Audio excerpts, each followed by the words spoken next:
자, 오늘도 말씀을 통해서 같이 함께 은혜를 나누도록 하겠습니다.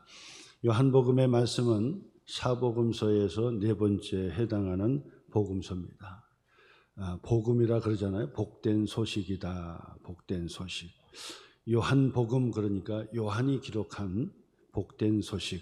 예수님께서 세상에 오셨고 예수님께서 세상에서 무슨 일을 행하셨는가, 그리고 예수님께서 무엇을 약속하시고 또 우리에게 무엇을 말씀하셨는지를 우리에게 가르쳐주는 말씀이 바로 복음서의 말씀이다라고 하는 것입니다.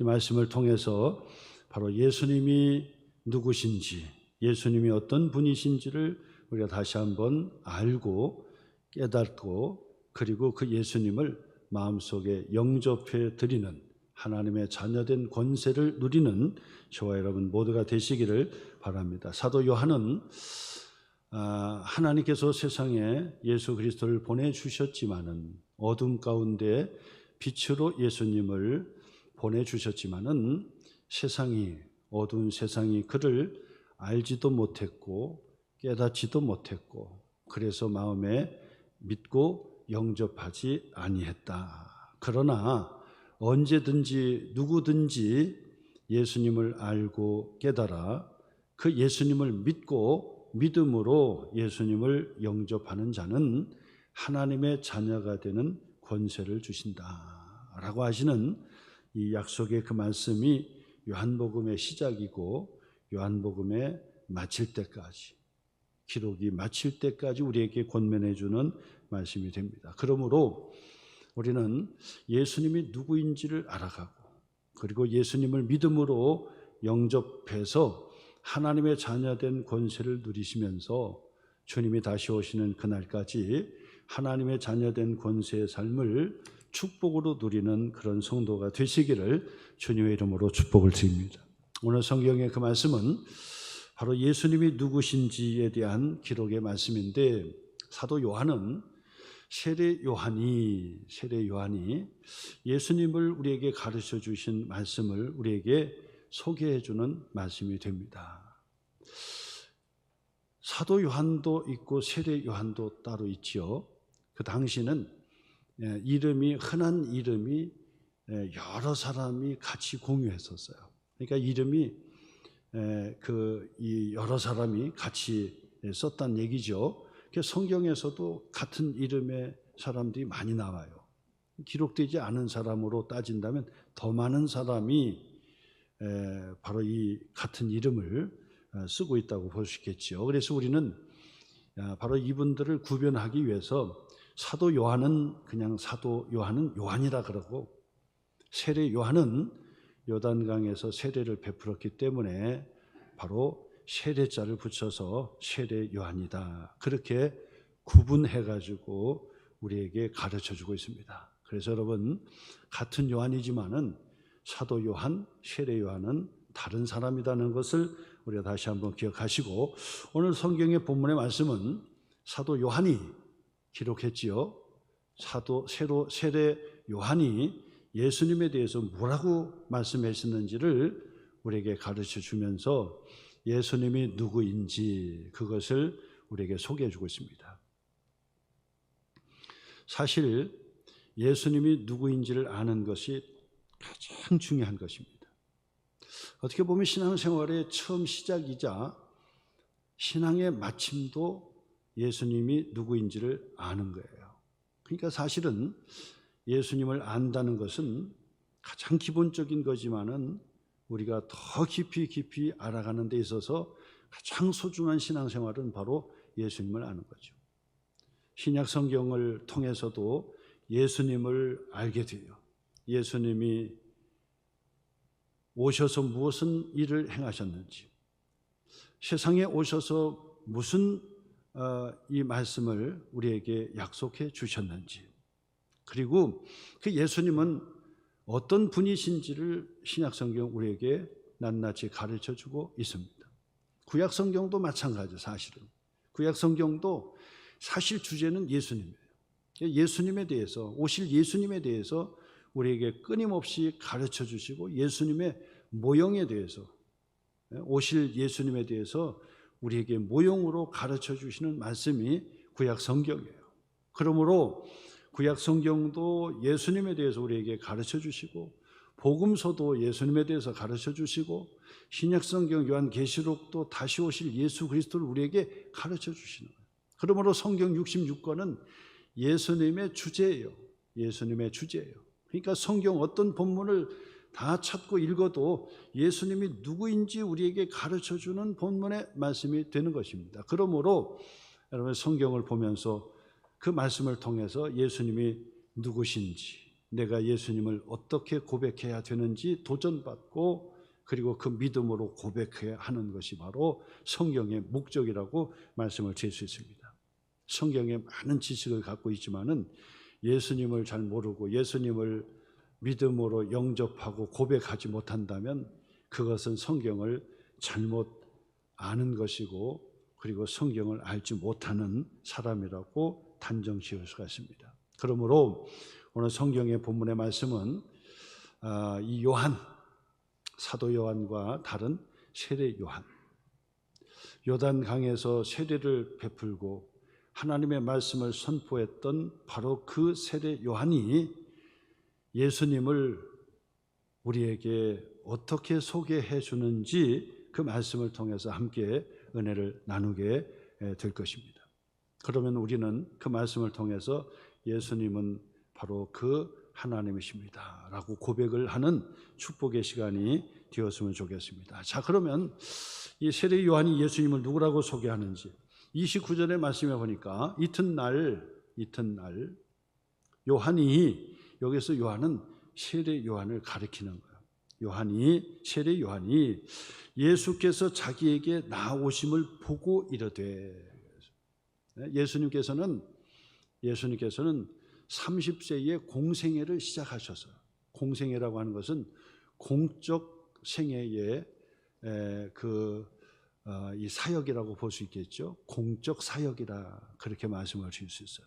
30세가 되어서 비로소 예수님은 하나님으로서의 공적 사역이 시작이 됐는데, 그 시작이 바로 요단 강가에서 세례를 받으시면서 시작이 된 거예요. 세례를 받으시면서 공적 사역이 3년 동안 이어졌다고 볼 수 있는데, 바로 요단 강가에서 세례를 베풀면서 회개하라, 천국이 가까이 왔느니라 라고 외치며 설교했던 세례 요한이 있었는데, 예수님도 공생의 시작과 함께 바로 이 요단강의 세례 요한 앞에 오게 된 거예요. 세례 요한은 그 예수님을 알아봤지요. 그리고 그 예수님에게 말씀합니다. 하나님으로서 내게 오셨는데 내가 어찌 예수님에게 세례를 감히 베풀 수가 있겠습니까? 나는 세례를 베풀 수가 없습니다 라고 했어요. 그랬더니 예수님께서 하나님의 섭리를 이루는 것이니, 하나님의 뜻이니 세례를 베풀라 그렇게 말씀하시니, 세례 요한이 다른 무리들과 마찬가지, 다른 제자들과 마찬가지로 예수님에게도 세례를 베푸는 그 광경이 펼쳐지게 된 것입니다. 예수님께서 공생의 시작과 함께 바로 그 요단강에 오셨을 때 세례 요한은 그 예수님을 제자들과 많은 무리들 앞에서 소개해 준 거예요. 예수님은 누구인지를 우리에게 가르쳐주는 말씀인데, 오늘 성경의 말씀이 그거죠. 세례 요한이 예수님께서 자기에게 나오심을 보고 그 예수님에 대해서 설명해 드렸다라고 하는 것입니다. 뭐라고 설명했습니까? 한번 보겠습니다. 보라, 세상 죄를 지고 가는 하나님의 어린 양이로다. 그래서 29절의 말씀이죠. 세례 요한이 예수님에 대해서 그때 당시 무리들과 많은 제자들, 그리고 이 말씀을 통해서 지금 우리들에게도 세례 요한이, 사도 요한의 바로 이 복음서를 통해서 예수님이 누구인지를 우리에게 소개해 주는 말씀의 시작이에요. 보라, 누구를 보라는 겁니다. 누구를 보라는 거죠? 예수님을 보라, 예수님을 봐라. 세상 죄를 지고 가는 하나님의 어린 양이다 라고 소개해 줬어요. 자, 그러면 세례 요한은 예수님에 대해서 지금 뭐라고 지금 설명해 줬는지 제가 풀어서 말씀을 드린다면, 첫 번째로 이 말씀은 무슨 얘기냐면, 예수님은 하나님께서 우리에게 보내주신 분입니다. 하나님께서 세상에 보내주신 분입니다 라고 하는 것을 소개해 준 거예요. 예수님은 그냥 다른 사람들처럼 그냥 온 것이 아니라 하나님께서 구약 성경의 선지자를 통해서 예언하시고 미리 말씀해 주시고 약속해 주신 바로 그 하나님으로 예수님을 세상에 보내주셨다. 하나님께서 보내주신 분이 바로 예수님입니다. 예수님은 하나님께서, 성부 하나님께서 보내주신 분이다 라고 하는 것을 우리에게 가르쳐 주는 거예요. 그래서 하나님의 어린 양이다, 하나님께서 보내주셨다, 하나님께서 보내주셨다라고 사도 요한은 외치기 시작한 거예요. 예수님을 보아라, 하나님께서 우리를 위하여 보내주셨다. 그 이야기는 거기에 무슨 의미가 있냐면, 하나님께서 우리를 위한 목적을 가지고, 하나님께서 우리를 위하여 뜻을 가지고 예수님을 세상에 보내주셨다라고 하는 것을 우리에게 가르쳐 주는 거예요. 그러므로 예수 그리스도를 통해서 하나님이 우리를 향한 목적과 계획이 분명히 드러나게 된다라고 하는 사실이에요. 그것을 알아야 됩니다. 왜냐하면 세례 요한이 우리에게 그 예수님을 소개해 주기 때문에 하나님께서 보내주셨습니다. 오늘도 똑같아요. 하나님께서 바로 집사님을 위해서 보내주셨습니다. 하나님께서 우리 권사님을 위해서 예수님을 보내주셨습니다. 오늘 처음 오신 분들에게도 말씀합니다. 하나님께서 당신을 위하여 목적을 가지고, 계획을 가지고, 뜻을 품고 하나님께서 바로 예수님을 당신에게 보내주었습니다 라고 하는 것이 오늘 성경의 말씀입니다. 그러므로 예수님은 나를 위해 하나님께서 보내주셨구나, 나를 사랑하셔서 예수님을 보내주셨구나, 하나님께서 나를 사랑하셔서 예수님을 보내주셨구나, 하나님께서 나를 위한 목적을 가지고 예수님을 보내주셨구나, 하나님께서 나를 위하여 하나님의 뜻을 위해서 나를 위해서 보내주셨구나. 그러므로 예수님을 알기 시작하면 하나님의 뜻을 알게 되고, 예수님을 알기 시작하면요, 하나님께서 나를 향한 인생의 목적이, 궁극적인 목적이 무엇인지를 깨닫게 된다라 그 말이에요. 인생의 목적을 가지고 살아야 되는데 목적을 정하기가 어려워요. 세상에 많은 목적을 가지고 있지만은 한순간 이뤘다 하지만은 물거품처럼 사라지는 것들이 다 목적이에요. 그런데 하나님께서 예수 그리스도를 우리에게 보내주신 것은, 나에게 보내주신 것은 하나님께서 우리를 향한 흔들리지 않는, 정말 가장 세상에 가장 고귀하고 가치 있는 목적을 가지고 내게 보내주셨다라고 하는 것을 오늘 우리에게 가르쳐 주는 거예요. 나를 위해 보내주신 분이에요. 얼마나 감사합니다. 2000년 전에 나를 위해서 보내주신 거예요. 나를 위한다는 것이 뭘까요? 나를 무엇을 위해서 나를 보내주셨을까요? 하나님의 형상대로 지음받은 존재로 회복해 주실 목적으로 보내주신 분이고, 나의 질병과 아픔과 고통을 다 없이 하시고 온전한 하나님의 사람으로 회복시켜 주시기 위해서 보내주신 분이고, 그것을 다른 말로 얘기하면 나를 구원해 주시기 위해서 보내주신 분이시고, 하나님께서 예수님을 보내주신 것은 내가 죽어도 살겠고 생명과 영생을 우리에게 주시길 목적으로 예수님을 세상에 보내주셨다. 지금 그 얘기를 지금 선포하는 거예요. 그 당시 바로 이 광야 요단 강가에서 외쳤던 세례 요한, 그 세례 요한이 예수님을 보라, 예수님을 보라고 외치면서 말씀합니다. 그 예수님은 바로 당신들을 위해서 하나님께서 보내주신 분인데 당신의 죽음의 문제를 해결하고 생명의 문제를 해결하고 영생의 문제를 해결하고 인생의 궁극적인 행복의 문제를 해결하고 인간의 궁극적인 문제투성이를 해결하기 위해서 하나님께서 너를 위해서 보내주신 분이시다 라고 하는 것을 우리에게 가르쳐 주는 거예요. 그러므로 누구든지 예수님을 알지 못하고 예수님을 영접하지 못하면 하나님께서 우리에게 베풀어 주신 사랑도 깨닫지 못할 것이요, 하나님께서 우리를 구원해 주신 구원도 우리가 이루어주지 못할 것이고, 인생의 궁극적인 가치가 무엇인지도 알지 못하게 할 것입니다. 그러나 예수님을 알고 하나님께서 나를 위해 보내주신 예수님을 알기 시작하고 깨닫고 믿음으로 영접하면 인생의 궁극적인 목적이 선명해지는 거예요. 선명해지는 거예요. 그리고 바로 죽어도 살겠다라고 예수님께서 말씀하신 그 부활의 신앙을 다시 한번 마음에 새기면서 강하고 흠대한 믿음을 갖게 된다 그 말. 웬만한 세상의 근심과 걱정거리는 일도 안 해요. 문제도 안 해요. 예수님을 만나면 해결되는 거. 인생의 방황의 문제도 예수님 만나면 해결되는 거예요.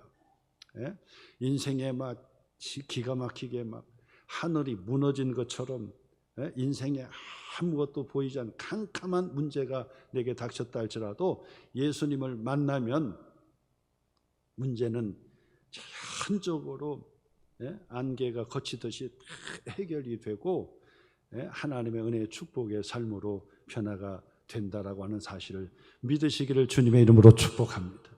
알기만 하면, 예수님을 알기만 하면, 하나님께서 나를 위해 보내주신 예수님을 알기만 하면 바로 예수 그리스도를 통해서 우리가 하나님의 축복의 삶으로 회복되어진다는 사실을 우리에게 가르쳐줘요. 그러므로 예수님을 아는 것이 최고요. 예수님 아는 것이 최고요.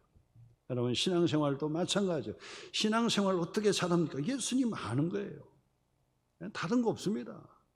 예수님을 잘 알고 깊이 아는 것이 신앙생활이고, 신앙생활 잘하는 비결이 거기에 있는 거예요. 예수님을 아는 거예요.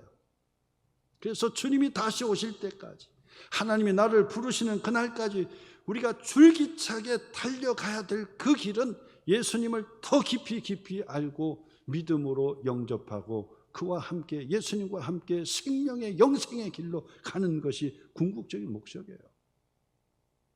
세례 요한은 바로 이 공생에 시작하면서 요단 강가로 세례 받으시려고 또박또박 걸어오시는 그 예수님을 보고, 보라, 하나님께서 우리를 위하여 약속하신, 보내주신 그리스도, 바로 하나님께서 우리를 위하여 보내주신 분이시다 라고 하는 사실을 그들에게 전했다 그 말. 오늘 여러분에게도 똑같이 전합니다.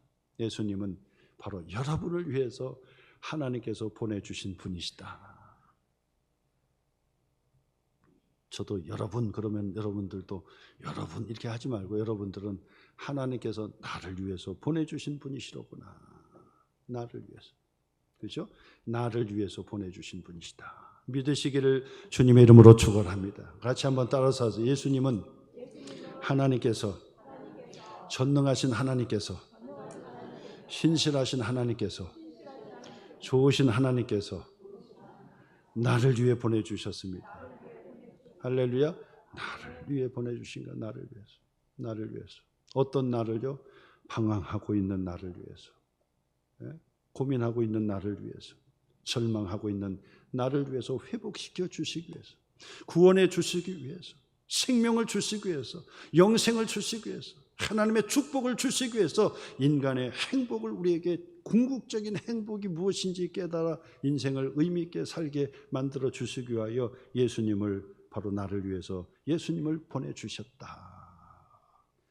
세례 요한이 그것을 우리에게 가르쳐줍니다. 그 다음에 이 본문의 말씀을 가만히 보니까 세례 요한은 지금 무엇을 얘기하냐면, 보라, 예수님은 하나님께서 보내주신 분인데 어떤 분이냐면 세상 죄를 지고 가는 하나님의 어린 양이로다 그랬다. 이거 조금 어려운 단어죠. 왜냐하면 어린 양을 알아야 되니까. 어린 양이 뭐냐면요, 구약을 조금 알아야 이 어린 양의 의미가 뭔지 아는데, 이 어린 양은요, 죄 문제를 해결하기 위해서 대신 죽어야 되는 제물을 얘기하는 거예요. 예? 죄 문제를 해결하기 위해서 대신 죽어야 되는 제물로 죽어야 하는 것을 어린 양이라 그러는 거예요. 그래서 구약의 시대에는요, 하나님께 나가기 위해서는 어린 양을 계속해서 잡아가지고 피를 흘려 제단에 뿌리고 하나님께로 나갈 수가 있었다 그 말. 그런데 세례 요한은 지금 우리에게 무엇을 얘기하냐면, 예수님이 누구냐? 나의 죄를 대신 지고 십자가에 죽으신 분, 바로 그 예수님이라는 거야. 예수님이 누구냐? 나의 죄를 해결하여 주시기 위하여 십자가에 죽으시는 분이라는 거야. 그것을 예수님이 십자가를 지키기도 전에 세례 요한은 우리에게 강력하게 말씀하시고 역사하고 계시는 거예요. 너무나도 중요한 말씀이에요. 이것은 조금 구약 성경을 조금 알아야 여러분 이해가 더 수월한데, 특히나 하나님 앞에 나가기 위해서 바로 이 제사를, 모형의 제사를, 예수님 이전에 모형의 제사를 우리에게 가르쳐 주신 말씀이 구약 성경의 레위기에 쓰여 있어요. 레위기. 그 레위기의 말씀을 우리가 공부하고 레위기의 말씀을 잘 배워야 된다. 한 구절만 제가 말씀드립니다. 레위기 17장 11절에 말씀해 보니까, 육체의 생명은 피에 있음이라. 육체의 생명은 뭐에 있다고요? 피에 있다. 내가 이 피를 너희에게 주어 제단에 뿌려 너희의 생명을 위하여 속죄하게 하였으니, 속죄는 죄를 용서한다는 거죠. 죄를 용서하게 하였으니 생명이 피에 있으므로 피가 죄를 속하느니라. 그 얘기는 뭐냐면, 죄의 문제를 해결하는 것은 반드시 피를 흘려야 되는 거예요. 피를 흘린다는 것은 바로 죽음을 얘기하는 거예요. 육체의 생명은 피에 있다 그러잖아요. 그러니까 생명과 피는 동격이에요. 피라고 하는 것은 죽음이라고 이야기하는 것입니다. 죽음이라는 거예요. 우리의 죄의 문제를 해결하기 위해서는 반드시 죽어야 돼요. 피 흘려 죽어야 되는 거예요. 그래서 내가 나의 죄를 해결하기 위해서 내가 죽어버리면 끝나버리잖아요. 근데 나의 죄를 용서해 주시기 위해서 나의 죄를 덮어서 대신 죽을 어린 양이 필요했던 거예요. 그러므로 구약의 제사는요, 나의 죄를 용서받기 위해서 어린 양이 대신 죽고 피를 제단에 뿌리고 하나님께로 나갈 수 있었다라는 사실이에요. 그렇기 때문에 세례 요한은요, 예수님을 보라, 예수님은 하나님께서 나를 위해서 보내주셨는데, 어떤 나를 위해서 보내주셨느냐? 나의 죄를 다 짊어지고 십자가에 피 흘려 죽으시는 분이다라고 하는 것을 가르쳐 주는 거예요. 너무나도 중요한 얘기입니다. 이거는 조금 더 깊이 우리가 말씀을 보면서 더 깊이 예수님을 알아야 되는 거예요. 구약 성경을 또 강의하면서도 여러분들이 또 그것을 깨닫고 더 깊이 알아. 그러나 구약 성경을 전혀 다 알지 못해도 지금 간단하게 제가 말씀드리는 거예요. 예수님이 누구냐? 세상 죄를 지고 가시는 하나님의 어린 양이다. 그 얘기는 나의 죄를 용서해 주시기 위해서 죽으시는 제물이다. 누가요? 예수님. 지금 그것을 설명해 주는 거예요. 예수님이 누구냐? 나의 죄를 용서해 주시기 위해서 대신 죽으시는 어린 양 제물이십니다. 지금 그것을 우리에게 가르쳐줘요. 그러므로 누구든지 십자가에 피 흘려 죽으시고 무덤에 장사된 바 되었다가 3일 만에 부활하신 예수님을 믿는 자마다 죄 용서를 받고 하나님의 자녀가 되는 권세를 주신다는 말씀이 복음 중에 복음이요, 원색적인 복음이요, 아주 중요한 핵심적인 복음이 바로 여기에 있는 것입니다. 그래서 교회는 십자가를 걸어놓는 거예요. 제일 중요하기 때문에. 건물의 상징도 십자가를 걸어놓는 거예요. 예? 그리고 예배당에도 십자가를 걸어놓는 게 바로 그것 때문에. 이 십자가는 무엇을 의미합니까? 바로 나의 죄를 용서해 주시기 위하여 대신 어린 양처럼 제물이 되어 죽으셨다는 거예요. 죽으셨다. 그래서 누구든지 예수님을 믿는 자마다 죄 용서받는 거예요. 그러면 세례 요한은 지금 우리에게 무엇을, 예수님을 어떻게 소개해 줍니까? 예수님은 우리의 죄를 용서해 주시고 십자가에 죽으신 분입니다. 그것을 믿는 거예요. 그러면 죄 용서받고 하나님의 자녀가 되는 권세를 우리가 얻게 된다. 지금 그것을 설명하는 거예요. 사실은요, 세례 요한이 이것을 설명하잖아요. 나중에 이 로마서의 말씀부터 신약의 서신서 전부 내용이 그것으로 도배되어 있어. 도배돼요. 제가 여러분들에게 그것을 다 일일이 설명을 하고 강의 설교를 하고 막 가르칠 때마다 그것이 핵심이에요. 핵심이에요. 예수님께서 십자가에 죽으신 것은 바로 나의 죄를 용서해 주시기 위한 바로 어린 양 제물이 되셨다. 이것을 믿는 거예요. 그러므로 예수님은 누굽니까? 나의 죄를 용서해 주시는 분이에요. 예수님이 누구십니까? 하나님께서 나를 위해서 보내주셨는데 죄 문제를 해결해 주시기 위해서 보내주셨어요. 나의 죄 문제를 해결해 주시기 위하여. 죄 문제 해결하는 것이 뭐 그렇게 중요합니까? 대단히 중요합니다. 죄 문제를 해결하지 않으면 죄 때문에 지옥 가는 거예요. 영원한 형벌을 받게 되는 겁니다. 아무 누구도 그 죄를 용서해 줄 수가 없습니다. 하나님이신 예수님께서 2000년 전에 나를 위하여 대신 제물이 되시고 어린 양이 되셔서 십자가에 죽으셨기 때문에 누구든지 그 예수님을 믿는 자는 죄를 용서받고 하나님의 자녀가 된다는 사실이에요. 세례 요한은 지금 그것을 우리에게 설명해 주는 놀라운 사실을 얘기해 주는 거예요. 세상의 죄를 짊어지고 가는, 그 얘기는 나의 죄를 짊어지고 십자가에 죽으시는 제물이 되는 어린 양과 같은 제물로 십자가에 죽으셨습니다. 바로 그런 분입니다. 예수님은 나의 죄를 용서해 주실 수 있는 분이에요. 그리고 나의 죄 문제를 해결할 수 있도록 은혜를 주신 분이 바로 예수님이다라고 하는 사실을 우리에게 가르쳐 주는 거죠. 세 번째 말씀, 30절 말씀 보세요. 내가 전에 말하기를. 여기서 나는 세례 요한을 가리킵니다. 나는 내가 전에 말하기를, 전에 언급한 적이 있다는 거예요. 전에 언급하기를 내 뒤에 오는 사람이 있는데 나보다 앞선 것은, 내 뒤에 오는 사람은 나의 동생이고 나의 자녀고 또 나의 후배들이죠. 그렇잖아요. 내 뒤에 오는 사람들은, 생물학적으로 내 뒤에 오는 사람은 내 동생들이에요. 그리고 내 아들들이고 딸들이고 손주들이에요. 내 뒤에 오는 사람은. 그런데 한 가지 희한한 것이 있다는 거죠. 내가 전에 말했는데, 언급했는데, 내 뒤에 오는 사람이 있는데 이 사람은 나보다 앞선 사람이 있다는 거예요. 그가 나보다 먼저 계심이라 한 것이 바로 이 사람을 가리킵니다. 이 사람은 바로 예수님을 얘기하는 거예요.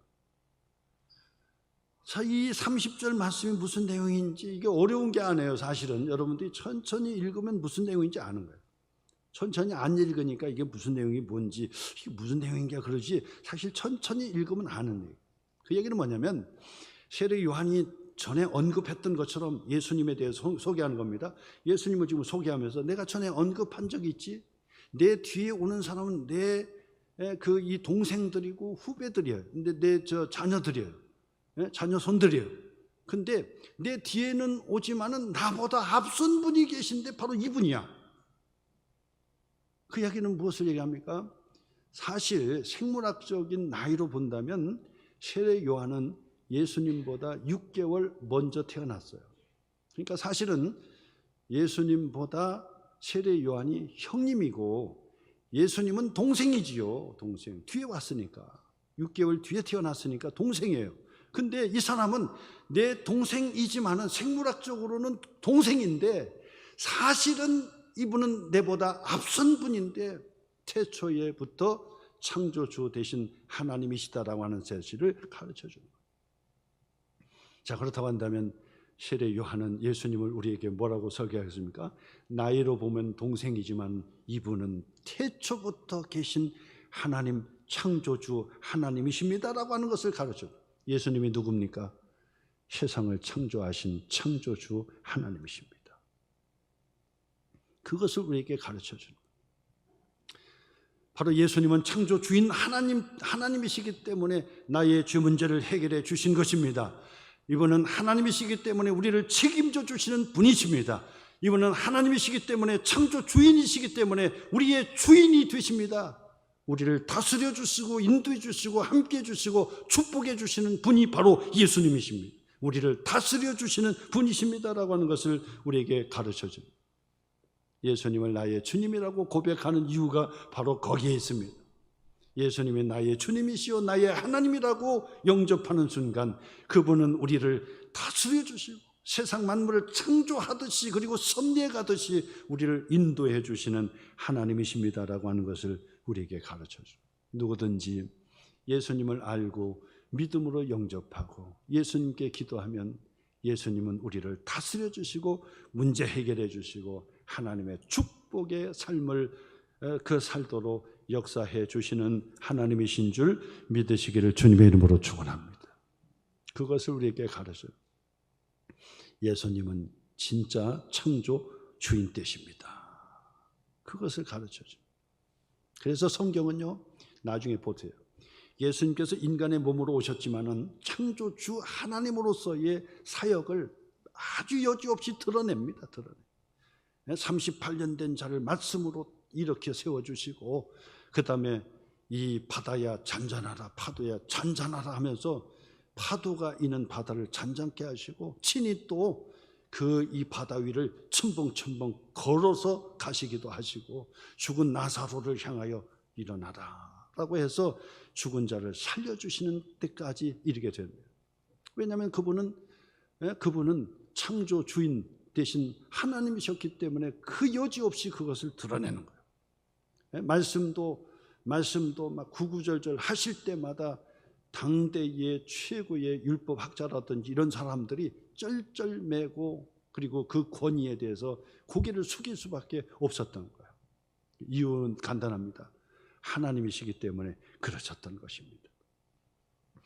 그 다음에 31절부터 계속 읽겠습니다. 나도 그를 알지 못하였으나 세례 요한을 가리킵니다. 그는 예수님을 얘기하는 거죠. 나도 예수님을 알지 못하였으나 내가 와서 물로 세례를 베푸는 것은 그를 이스라엘에 나타내려 합니다. 내가 요단가에서 세례를 베푸는 것도 예수님을 드러내기 위한 하나님의 사역이었다는 것이죠. 그러면 32절이요.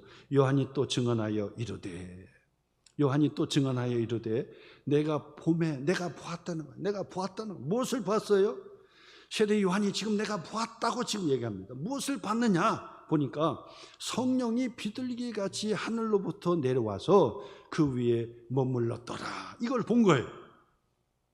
예수님께서 요단강에 오셔서 세례 요한 앞에서 세례를 베풀려고 그런다고요. 그러니까 세례 요한이 안 됩니다. 내가 어찌하여 지극히 높으신 하나님 앞에 세례를 내가 줄 수 있습니까? 세례를 내가 베풀 수 없습니다. 그랬다고요. 그러니까 예수님께서 하라. 하나님의 섭리와 하나님의 뜻을 이루는 것이다라고 그 세례 요한에게 말씀하니 세례 요한이 바로 이 예수님에게도 다른 제자들과 다른 사람들과 같이 요단가에서 세례를 베푸는데 이 세례 요한이 그 광경을 보았다는 거예요. 뭘 보았느냐? 세례를 베푸는 그 순간 하늘로부터 성령이 비둘기같이 하늘부터 내려와서 예수님의 머리 위에 머물러 있는 광경을 보았대요.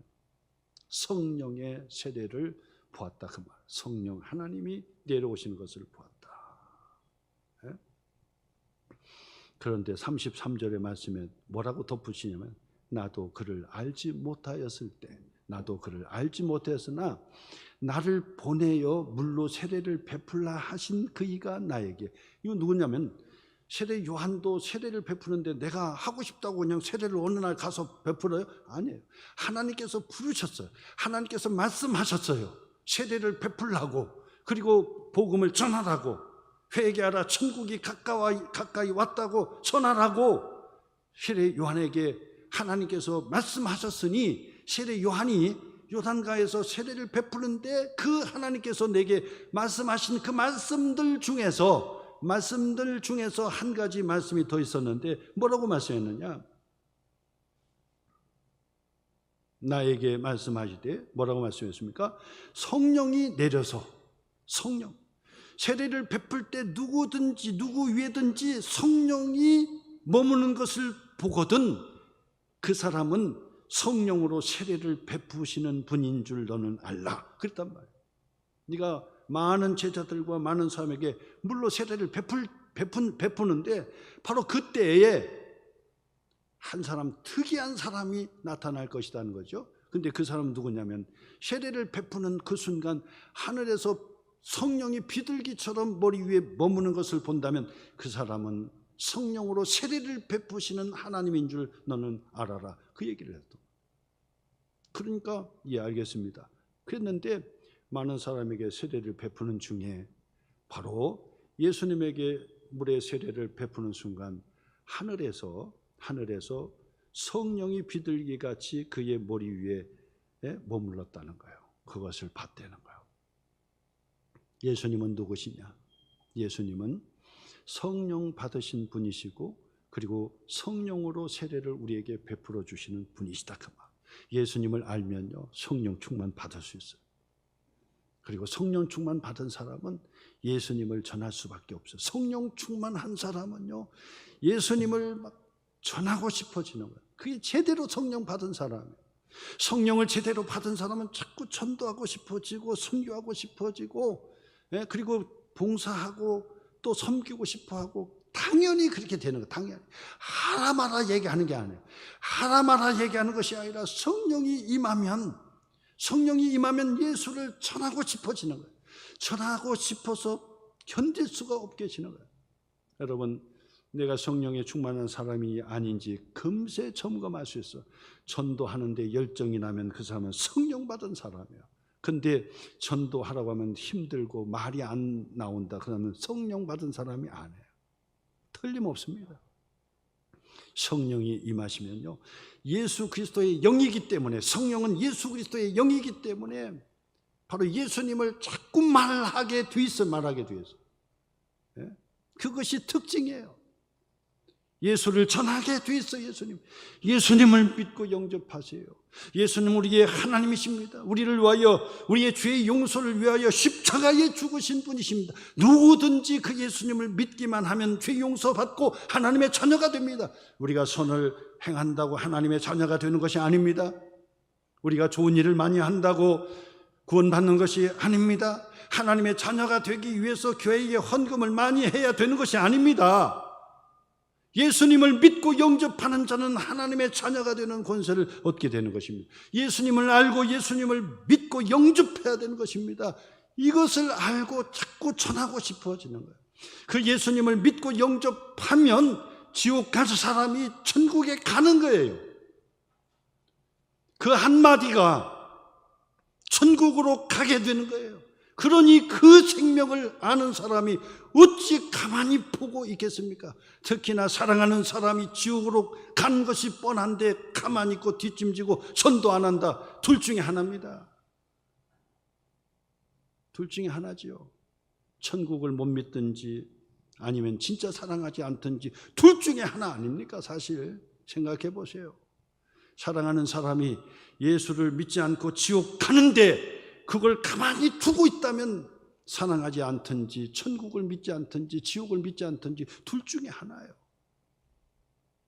예수님은 성령이 비둘기같이 그 머리에 내렸고 세례 요한에게 미리 말씀했습니다. 그 사람은 성령으로 세례를 베풀 자다, 하나님의 자녀다 라고 하는 것을 그에게 가르쳐 준 거예요. 그래서 사도 세례 요한은요 마지막 절 보세요. 34절 내가 보고 그 광경을 보고 주님의 음성을 미리 들었잖아요. 그 광경을 보고 그가 예수님께서 하나님의 아들이심을 증언하였노라 하니라. 그래서 내가 그것을 보고 예수님께서 하나님께서 내게 말씀해 주신 그 말씀과 함께 그 광경을 보고 그분은 바로 예수님은 성령으로 세례를 베푸는 자이고 그리고 그는 하나님의 아들 하나님과 동등된 하나님이십니다 라고 하는 사실을 그가 우리에게 가르쳐 준다는 말씀이에요. 정리하겠습니다. 세례 요한이 예수님을 우리에게 가르쳐줘. 예수님이 누군가? 예수님은 하나님께서 우리를 위하여 보내주신 분이다. 무엇을 위한 것인지는 구체적으로 말씀드렸어요. 그분은 나의 죄를 용서해 주시고 하나님의 자녀 삼아 주시기 위하여 십자가에 죽으셔야만 하는, 제물로 죽으셔야만 하는 어린 양으로, 나의 죄짐을 짊어진 어린 양 제물로 세상에 오셔서 십자가에 죽으신 분이시다. 그리고 그 예수님은 하늘에서 성령이 비둘기같이 그 머리에 임하여 성령 충만하신 분이었고, 그리고 성령으로 세례를 베푸는 자였다. 예수님을 믿는 자는 성령의 세례를 받게 되고, 예수님을 믿게 되면 성령께서 역사하셔서 예수님을 알고 전하게 만들어 주신다. 예수님은 그런 분이다. 그리고 그 예수님은 하나님의 동등된, 하나님과 동등된 하나님의 아들입니다. 그것을 우리에게 가르쳐요. 오늘 여러분, 예수님은 하나님의 아들입니다. 예수님을 믿으면 생명을 얻게 되고 천국을 기업으로 얻게 되고, 예수님을 믿으면 천국을 가게 되는 거예요. 예수님을 믿으면 죽어도 살겠고, 예수님을 믿으면 생명을 얻게 되고, 예수님을 믿으면 영생을 얻게 된다. 그것을 우리에게 가르쳐줘요. 오늘 여러분, 오늘도 예수 그리스도 안에서 하나님의 은혜 축복의 삶을 누리시기를 주님의 이름으로 축복합니다.